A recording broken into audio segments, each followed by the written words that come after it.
On a day in which a little housekeeping got taken care of, the NFLPA officially recertified. It was a huge deal a couple of weeks ago, but now it's all about the players and the signings, and it was a huge signing that got our attention. Peyton Manning back with the Colts, a huge deal. Yeah, no surprise it got done, but some interesting things that made it happen and sort of paved the way for the contract. You know, a couple days ago, Jim Irsay, the owner of the Colts, was on a conference call with the media. Seemed a little bit irked that a deal hadn't been done at this point. The next day, Peyton reaches out to a couple of his media sources and say, hey, I'm willing to get this done. If it means we can re-sign some of our own guys, I'll take less money. Look, $69 million in the first 3 years of his deal. Right. He's going to get paid. I wouldn't be shocked if they tear up the last 2 years of that contract. Plus, this sets the benchmark for guys like Michael Vick and Drew Brees. Right, and not a coincidence, the same average per year is over the life of the deal as Tom Brady. So right at the same level. Yep. Peyton doesn't need any more than that.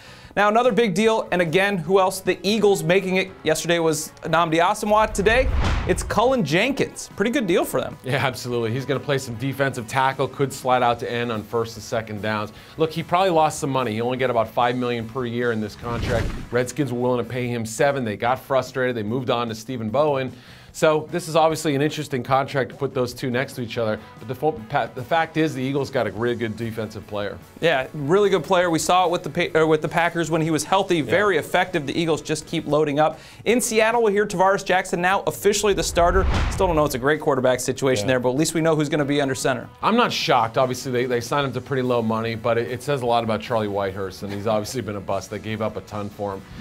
Darrell Bevell knows what Tavares Jackson could do. Had him in Minnesota, now has him in Seattle. They'll roll out a lot, use his athleticism, strong arm, but he's got to make those half-field reads, kind of simplify the offense a little bit, just chuck it up to Sidney Rice a lot. Another big move was Albert Haynesworth going to the Patriots, and not a huge shock, I don't think. Much like last year, Haynesworth fails the conditioning test. Well, Bill Belichick wouldn't admit it. He never talks about these things. He just said Albert has some work to do, and that's true. And I think Albert Haynesworth showed up and passed his physical. That was one big hurdle. I suspect he's going to pass his conditioning test in the next couple days. You mentioned one of the tougher tests in the league, so it shouldn't be that big of a surprise that he fails it. Eventually, he'll get there. That's the latest what's going on around the NFL. Continue to follow us at ProFootballWeekly.com.